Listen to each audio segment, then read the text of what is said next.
Est-ce que vous avez l'impression d'avoir fait partie de l'histoire avec un grand H? Non. C'est la résistance. Ça n'a pas été très efficace. Ce n'est pas une merveille de stratégie. Vous n'êtes pas allé dans les classes pour en parler? Non. Franchement, je m'avance un peu.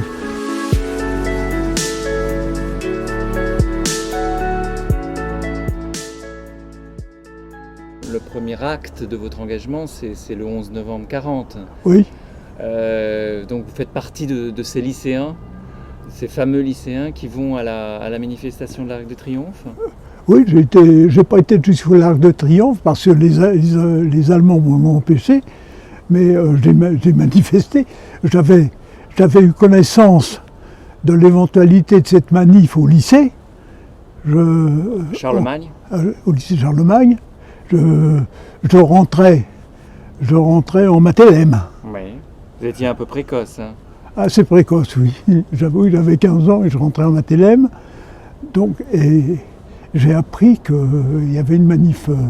J'ai vu des tracts ou un truc comme ça, enfin, où on m'en a parlé. Donc, à l'heure dite, c'est-à-dire c'était vers 5 heures qu'on devait y être, j'ai pris le métro et je suis parti là-bas. Alors, j'étais plutôt du côté de Delano Roosevelt, vous voyez, en bas. Et alors on s'est mis à crier, j'ai pu faire que ça, hein, parce que les Allemands sont arrivés et j'ai pas pu remonter sur l'avenue des Champs-Élysées pour aller à l'Étoile. Alors on a dit beaucoup de choses, il y a eu quelques tirs d'Allemands, il y a eu quelques jeunes arrêtés, mais pas énormément. Hein. Quel était le discours dans votre famille, sachant que vous étiez juif, donc les premières mesures, les premiers statuts en octobre? Mon père a toujours été de gauche. Oui. Et c'était un grand lecteur de l'Œuvre à l'époque, qui était le journal de Madame Tabouy. Oui. Et on a évidemment applaudi au Front populaire. On allait même à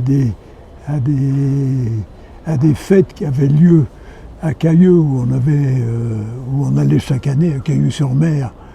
Et je me souviens qu'on a été à des fêtes du Front populaire, mais c'est tout. Hein. Il n'avait pas d'activité politique particulière, même pas du tout. Et puis la guerre est arrivée, que j'ai appris. On était encore à Cailleux, et on est resté à Cailleux. Oui. Et à l'attaque allemande, mon père est venu nous chercher en voiture, et on s'est replié avec l'idée d'aller le long de la Loire et d'embarquer pour l'Angleterre. Mais quand on est arrivé, il n'y avait plus de bateau. Ouais. Donc on s'est installé comment ça s'appelait ce bled? Saint-Nazaire. Comment? Saint-Nazaire. Oui, près de Saint-Nazaire, pas Saint-Nazaire, en face. À La Baule? Non, une petite. Non. Saint-Brévin-les-Pins. Ah, Saint-Brévin, d'accord. Saint-Brévin-les-Pins. Et j'ai même été. j'ai même passé ma première partie de bac parce que c'était extraordinaire. La France était envahie, mais les lycées fonctionnaient tout à fait normalement. Et j'ai passé mon bac à Saint-Nazaire. Et puis on est revenu à Paris. Et puis à Paris, s'est déroulé ce que vous savez, les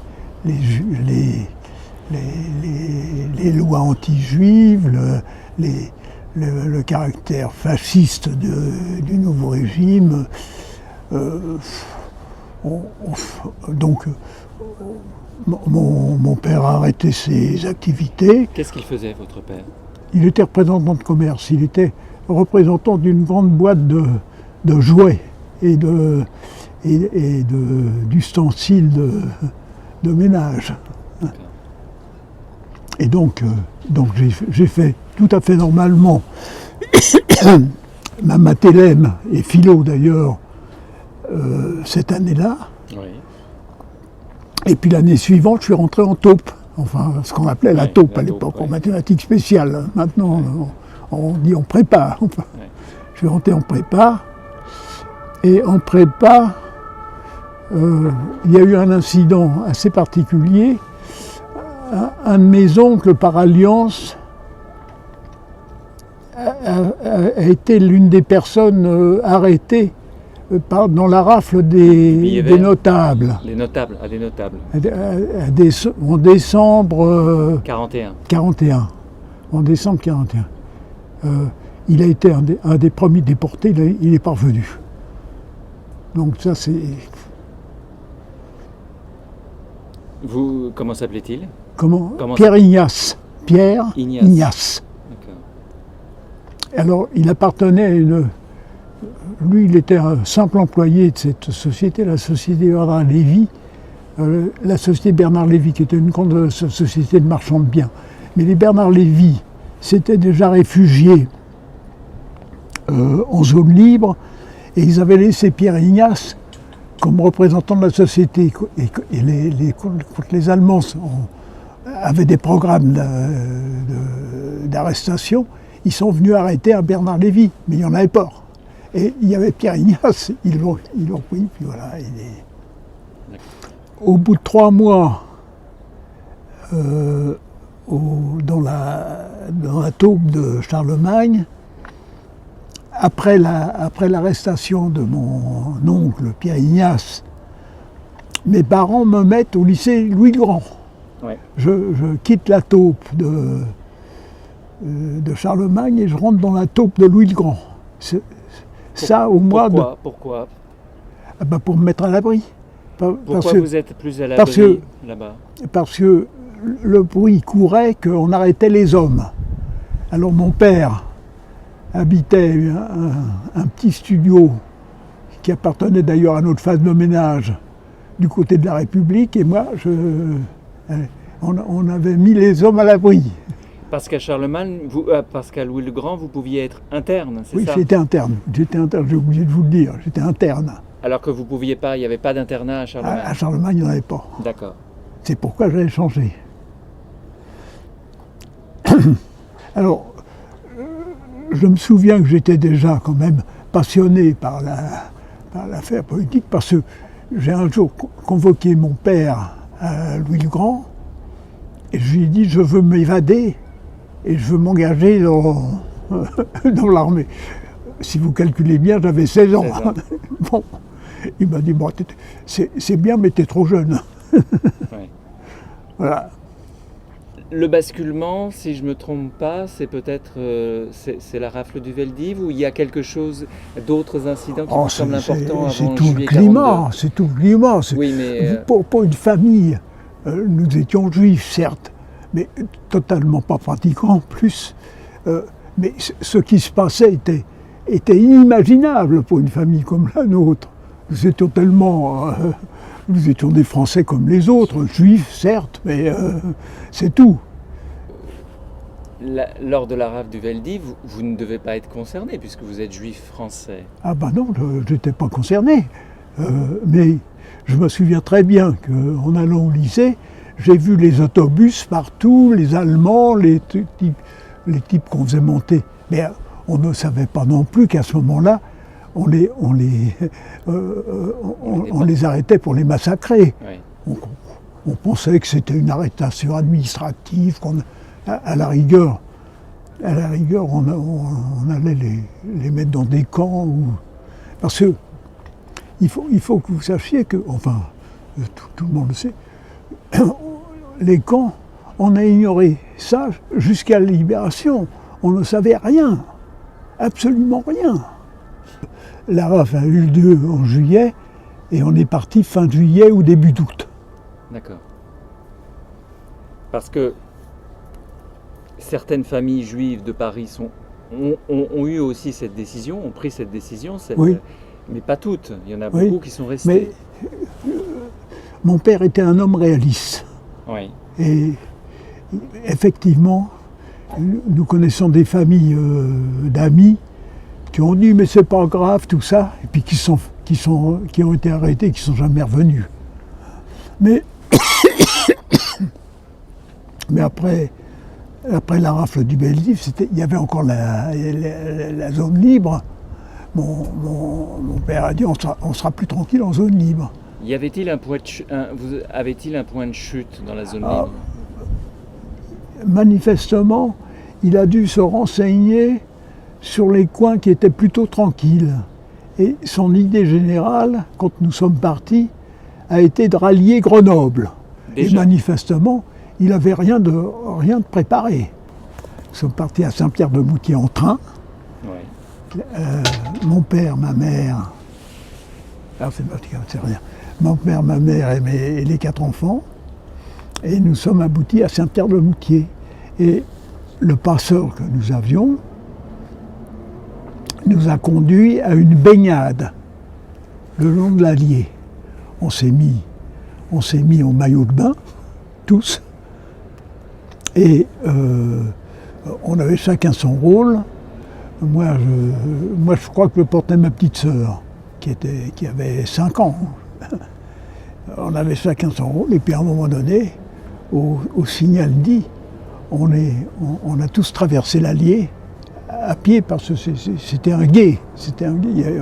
On a vaguement nagé, mais c'était pas nécessaire. Et on est passé de l'autre côté. On a abouti chez des paysans en zone libre. Oui. De la zone libre, on est resté quelques jours dans le centre de la France, je ne sais plus où, et puis on a rejoint Grenoble. Et à Grenoble, mon père a commencé par louer quelque chose dans une espèce de pension de famille crasseuse, hein, où on est resté le temps qu'il trouve un appartement à louer. Et il a loué un appartement près du lycée de Champollion. Donc vous avez repris vos classes. Et là, j'ai repris ma taupe. Parce qu'en fait, on arrivait presque au mois de septembre, au début septembre, le C'est début de l'année ça, suivante c'est ça. Scolaire. Alors j'ai repris ma taupe. Alors là, c'est là que j'ai rencontré par exemple Jean-Jacques Servan-Schreiber qui était en taupe avec moi. Il y avait Belac aussi, qui était le ministre qui était plus tard ministre, qui était aussi en taupe avec moi. Et donc j'ai fait une première année de taupe assez tranquille.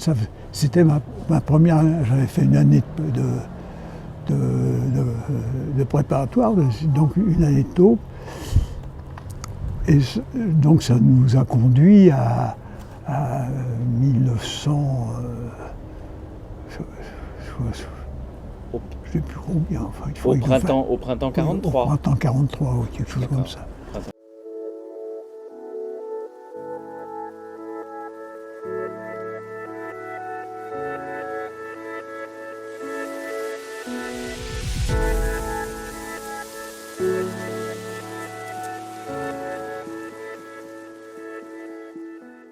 Évidemment, j'étais extrêmement politisé, mais à ma manière, c'est-à-dire. Et quelles étaient vos idées politiques à ce moment-là? J'ai adhéré, sans y connaître rien, j'ai adhéré aux jeunesses communistes. Mais je le raconte ça dans mes mémoires. Je n'y suis pas resté très longtemps parce que je ne le trouvais pas efficace. On allait lire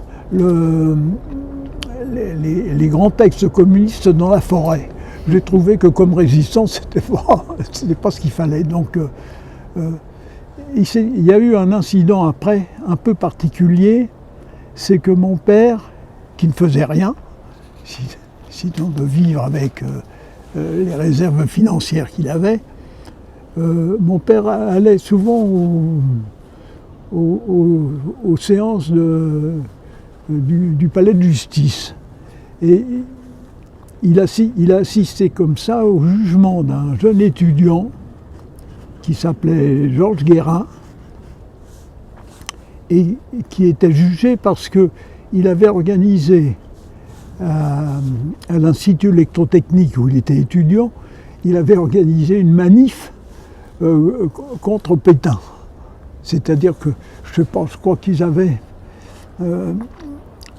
camouflé, il y avait une manifestation officielle, ils avaient camouflé, je ne sais plus exactement les détails, enfin bref, il avait camouflé les portraits de Pétain, il a fait quelque chose, en tout cas, il avait été arrêté. Il avait été arrêté, il a été jugé, là, il n'a pas eu grand-chose, et en partant, mon père l'a accosté. Et ce Georges Guérin était déjà lié au début des mouvements de résistance, c'est-à-dire combat, franc-tireur, et donc il m'a entraîné là-dedans, un petit peu. Votre père? Non, Georges Guérin. Parce que oui, votre Georges Guérin, père... oui, j'oubliais de vous dire, ce pauvre Georges Guérin, en sortant de prison, là, il ne savait pas où aller, et mon père lui a proposé de venir chez nous. Donc il est resté 6 mois chez nous. Vous savez, un père, c'est pas ça qui l'intéresse. Il veut que ses enfants ne prennent pas de risques, etc. Donc il savait à peu près rien de ce que je faisais. Il savait que... Il ne vous posait pas de questions? Pas tellement.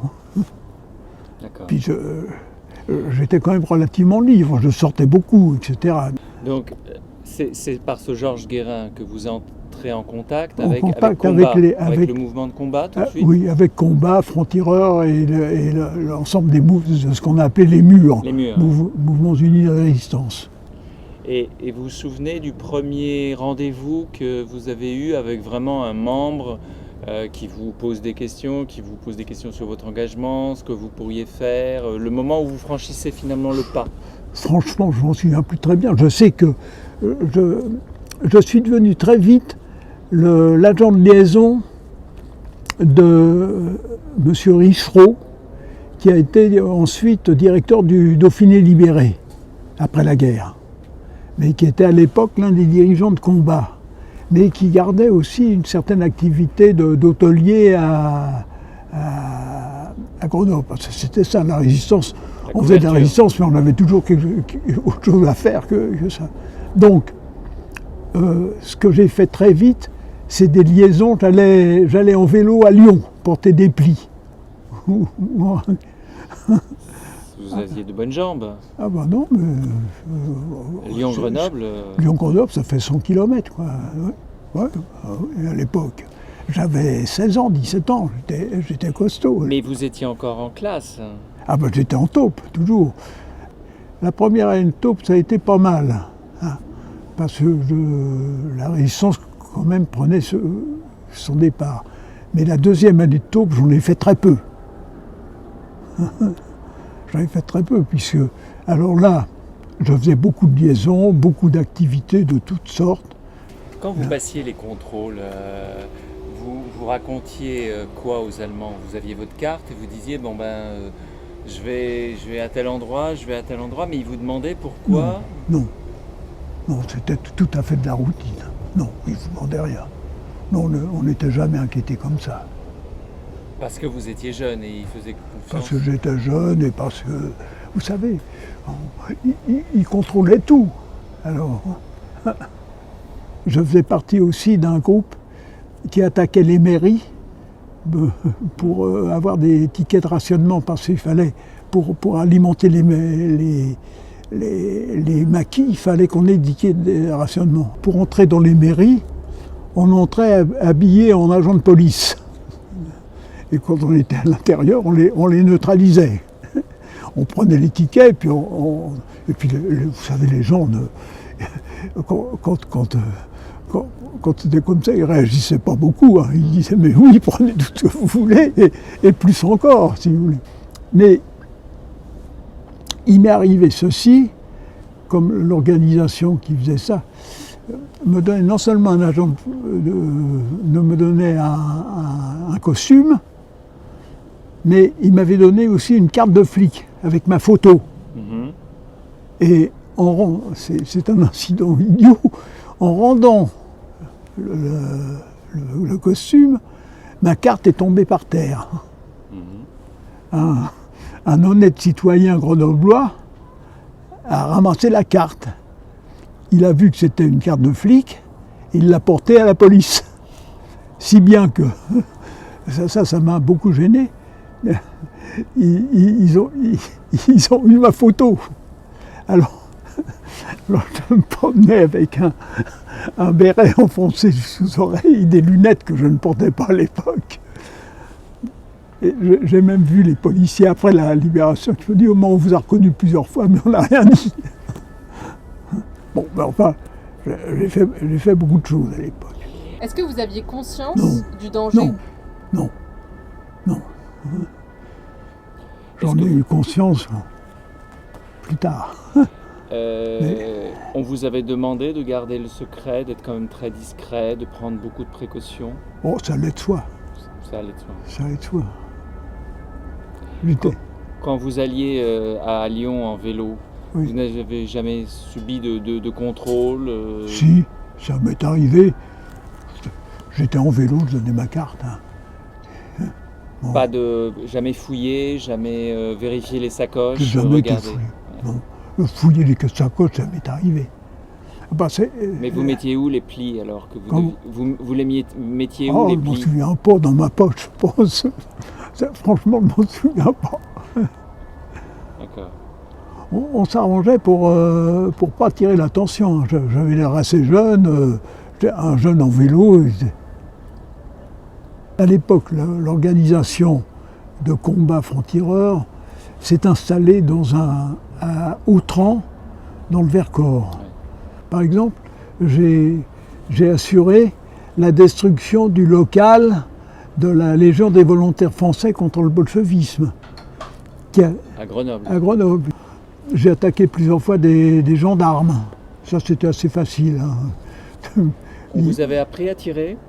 Non. On vous avait mis une arme et puis C'était très risqué tout ça. Mais les gendarmes, quand on était plusieurs, généralement ils disaient rien. Hein. Enfin, j'étais chargé aussi à l'époque de faire sauter le local de la Légion. J'ai fait plusieurs trucs comme ça. Enfin, bref. Oui, ou j'imagine des établissements qui étaient liés à la collaboration. C'est ça. C'est ça.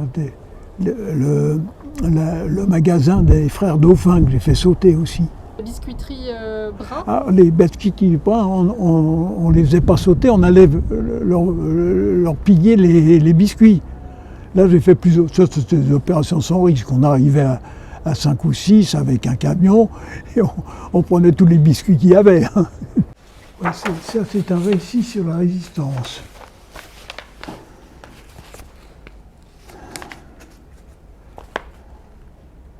L'événement le plus important, c'est que j'étais dans le Vercors au moment de l'attaque allemande.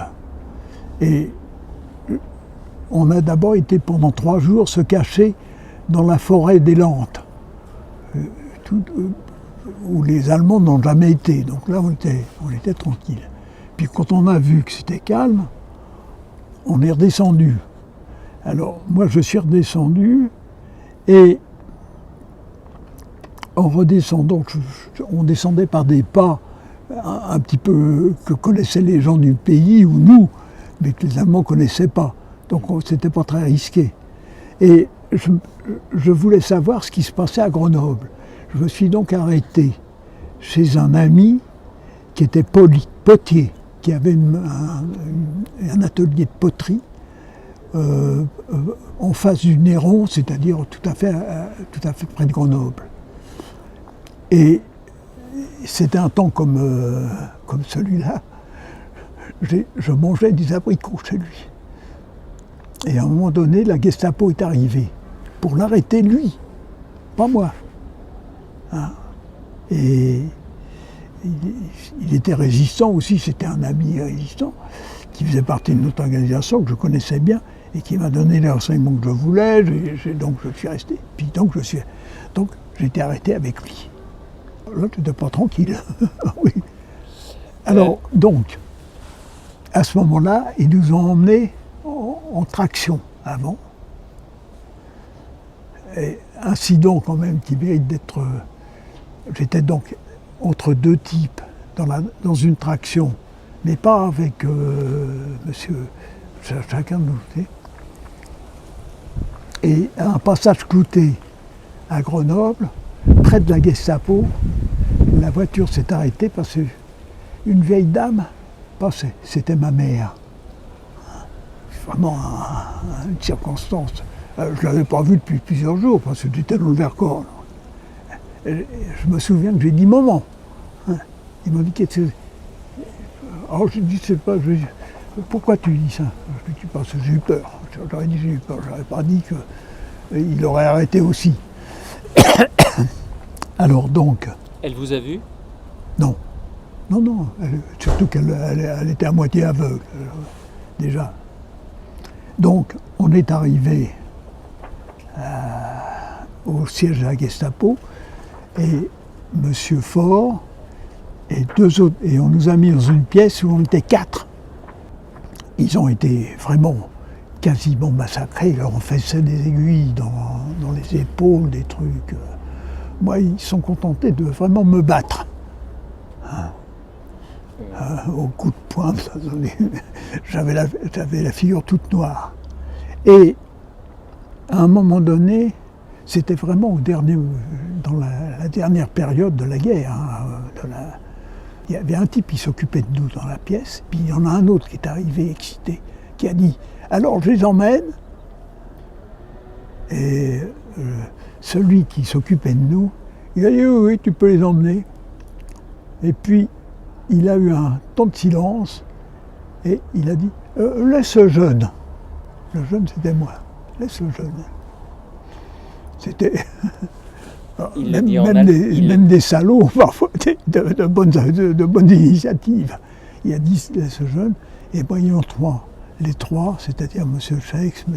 Villiers et M. Faure, ont été massacrés quelques minutes ou quelques heures après dans la cour du lycée. C'est un miracle que j'ai échappé à ça. J'avais 19 ans. C'est un type qui était un salaud, mais pas à 100%. Il avait encore une... ça arrive, ça. Mais là, ils parlent en allemand, c'est des Allemands, là. Ah non, c'est des Français. Mais on vous emmène à la Gestapo? Ah oui, à la Gestapo française. À la Gestapo française. Oui. Où À la il y c'est avait pas un les- c'est mélange pas- d'Allemands et C'est Français. pas des miliciens. Non. Des civils. Des civils français employés par la Gestapo. Et qu'est-ce qui vous arrive là, à ce moment-là? Ils vous laissent? Ils me vous laissent. gardent? Il me laisse et m'envoie dans la prison de Beaune. La prison de Beaune, c'était une prison qui était juste en face de la Gestapo, avenue Gambetta. Alors là, on m'a laissé 2 jours. Et puis, un jour, dans la nuit, on a regardé, les portes étaient ouvertes, il n'y avait plus personne, on est sorti. Alors je me suis dit, où est-ce que je vais aller? J'étais chez mon prof de taupe, que j'aimais bien, dont je connaissais la maison, et qui était tout à côté du truc de la Gestapo. Alors j'avais la figure toute noire.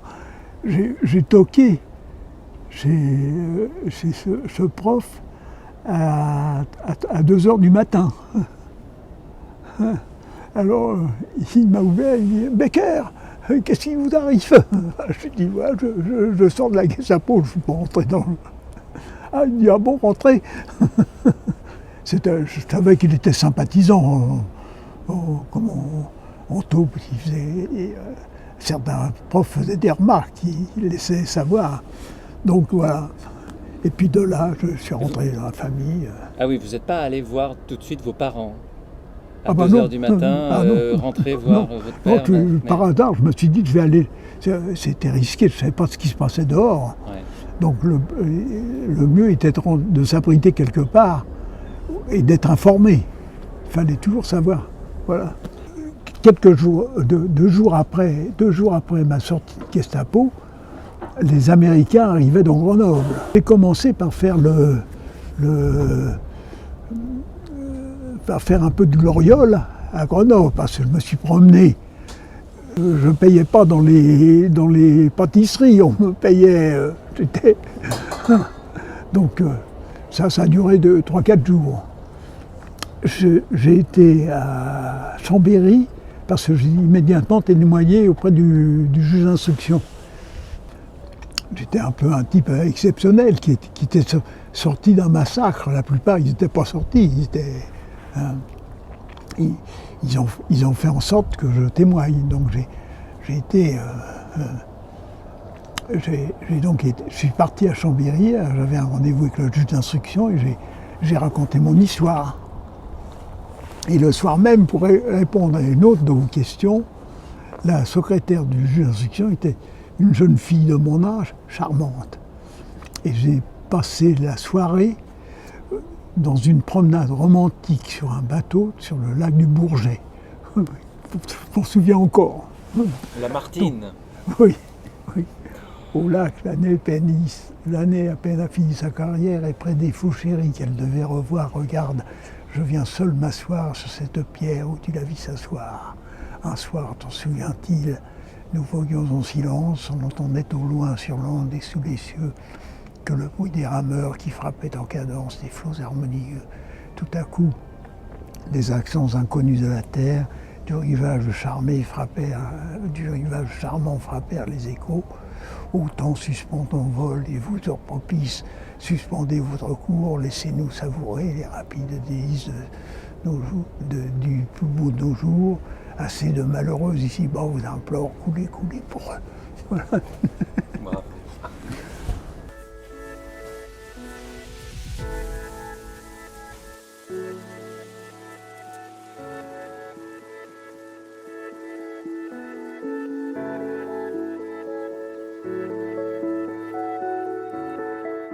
Comment vous la colorez finalement cette période? Je dirais que comme une période un peu compliquée. Plus compliquée que heureuse, non. Non. Malheureuse non plus. Compliquée, oui. Mais vous n'avez jamais eu à tuer, vous? Non. Je n'ai jamais dû tuer. Sauf un coup de canon, mais ça, je ne l'ai pas su. Ouais. Et vous n'avez pas de regrets sur ces 2 années-là? Oh non, non. Je trouve que ça m'a situé dans le système politique, social, etc. Ça m'a situé d'une façon un peu particulière, qui est loin d'être partagée et compris par tout le monde. Mais, C'est-à-dire? C'est-à-dire que j'ai vécu l'histoire du pays de plus près quand même que la plupart des gens, avec une prise de contact, un intérêt particulier qu'ils n'ont pas. Et la vie dans le Vercors, ça vous a plu? C'était une vie d'aventure quand même. Oui et non. Enfin, c'était un peu particulier. On avait dans une ferme qui était le point de ralliement des gens de combat qui faisaient des coups. Là, on vivait comme des gens qui étaient quasiment en vacances, hein, avec quelques rapports avec l'état-major. C'est la résistance. Ça n'a pas été très efficace, hein, dans l'ensemble. C'était pas une merveille de stratégie. Est-ce que pendant ces 2 années, vous arriviez un peu à suivre la guerre, mais la guerre sur le plan militaire, le déroulement des opérations? On la suivait tout à fait. On avait une carte sur laquelle on marquait les avances ou les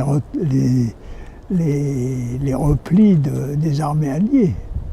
On était extraordinairement politisés à l'époque.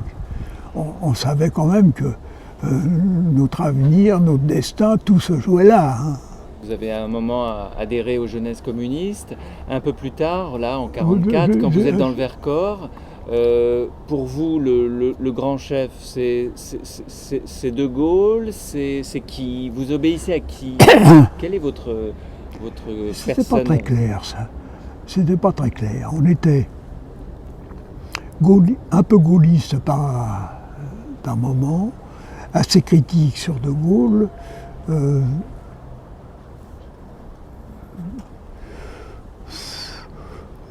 À vrai dire, on ne se posait pas encore énormément de questions. Puis j'étais jeune quand même. On suivait évidemment tout ce qui se passait à Londres, mais il n'y avait pas que ça. Et on était quand même assez critique sur De Gaulle, sur ses positions politiques. Et on On peut pas dire qu'on était vraiment gaullistes, mais on peut pas dire non plus qu'on était des adversaires. C'était assez compliqué la situation à ce moment-là. Et vous êtes retourné un peu dans le Vercors, Oui, retourné sur les lieux oui, souvent souvent. pour des cérémonies? Non, Non. pour balader. Et Ouais. alors? Oui. Le souvenir du Vercors venait, c'est très difficile à décrire.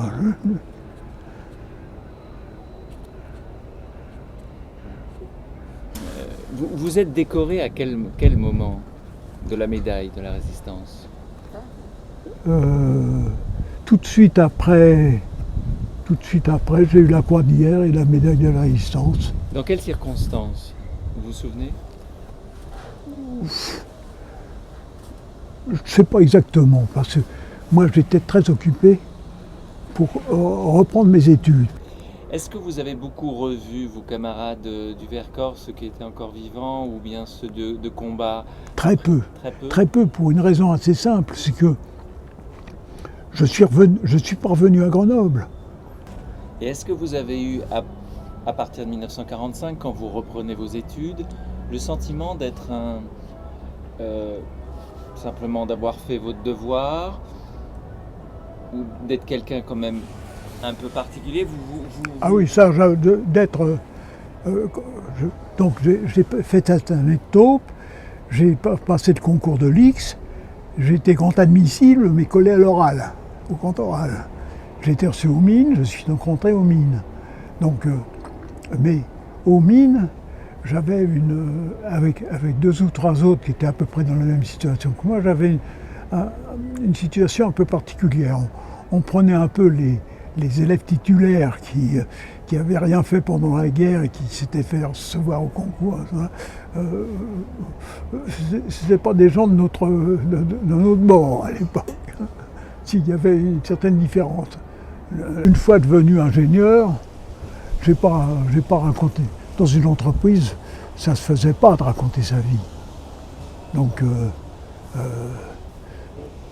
personne n'a jamais su ce que j'avais fait ou d'où. Les gens n'étaient pas très curieux si on se prêtait pas. Et je ne m'y prêtais pas. J'avais parlé de la résistance dans ma boîte. Il y avait une certaine contradiction même. C'était pas sérieux, si vous voulez, d'être directeur d'une entreprise, d'avoir été un gamin qui posait des bombes. Je me suis fait virer un certain nombre de fois, parce que comme communiste, j'étais fiché. Alors à chaque fois, j'arrivais à me recaser. Je retrouvais une boîte parce qu'ils faisaient des enquêtes, mais parce qu'à l'époque, c'était dans la période tout de suite après-guerre, c'était très. Il y a beaucoup d'enquêtes de police sur les ingénieurs et tout ça. Mais c'était pas très bien fait. Hein. On passait entre les gouttes de temps en temps. Donc, je suis devenu aussi un des responsables de notre syndicat patronal. J'avais, inutile de vous dire, complètement abandonné toute idée communiste parce que d'abord je m'étais rendu compte que ça ne marchait pas et puis bon, ça a été comme ça. Donc je pense que c'était une préparation à la vie assez extraordinaire par rapport à ce que je peux vous dire. Je compare ça par exemple. Je vois l'un de mes petits-fils qui est polytechnicien. Alors, il est infiniment plus occupé par sa vie personnelle que par sa vie professionnelle, alors qu'il est dans un groupe important, qu'il pourrait. Et ça me surprend un peu. Étant ce qu'il est, il a des capacités tout à fait exceptionnelles. À sa place, j'aurais fait une carrière bien plus rapide et plus intéressante que la sienne. Ben, ça, je pense que c'est dû à la vie que j'ai eue au départ, qui fait qu'on m'a donné très vite Sans le dire d'ailleurs, j'ai pas eu des responsabilités sous prétexte que j'en avais eu en faisant sauter des installations de collaborateurs, ça n'a rien à voir, mais j'étais prêt à avoir ces responsabilités, je les ai eues très vite. Vous définiriez évidemment comme un patriote, quelqu'un pour qui... Oui, Parce que finalement ce combat c'était pour la France que vous l'aviez mis. oui, oui. Oui, donc après je suis resté plutôt de droite. Je suis même devenu très très copain avec Lionel Jospin. Donc de sentiments plutôt socialistes, mais j'ai pratiquement, et ça à peu près 5 ans après 45, à partir de 50, je n'ai plus fait du tout de politique. Enfin, je m'y suis beaucoup intéressé, mais je n'avais plus aucune responsabilité politique. J'avais des responsabilités professionnelles assez lourdes. On vous doit certains grands monuments du XXe siècle en quelques-uns, France. oui. Vous pouvez peut-être en parler un peu, les quelques plus célèbres. Oh, les plus célèbres, c'est à la Villette. À Cannes, j'ai construit le palais des festivals de Cannes. Qu'est-ce que j'ai fait encore? J'ai surtout fait beaucoup d'HLM. Alors ça, c'est pas... j'ai construit tout Sarcelles, en particulier. J'étais probablement le premier ingénieur à faire 5000 logements d'un coup. À l'époque, on faisait 20 logements. Là, on en a fait 1000 par an pendant 5 ans. Voilà. Vous êtes resté communiste jusqu'à Budapest, 56 ou plus longtemps encore? Oh non, non, j'ai quitté très vite. J'ai quitté très vite. Jusqu'avant Budapest. J'ai construit Sarcelles, qu'est-ce que j'ai construit d'autre? Beaucoup d'autres. Ça doit être étrange de voir l'évolution de Sarcelles aujourd'hui. Oui, entre le assez, moment oui. où... Assez, oui. Ah oui. Mais J'y vais de temps en temps pour voir. C'est vrai? Oui, ça Et m'arrive. quel effet ça vous fait? Oh, pas d'effet particulier, mais je constate que ça a évolué beaucoup. C'est encore debout. Oui, c'est encore debout. C'est encore debout. Hein. Vous avez construit des gares aussi. J'ai construit la gare à Lyon, une partie de Pardieu. La partie avec le hall d'entrée et la pendule. J'ai construit un centre commercial à Clermont-Ferrand. Qu'est-ce que j'ai construit beaucoup de trucs.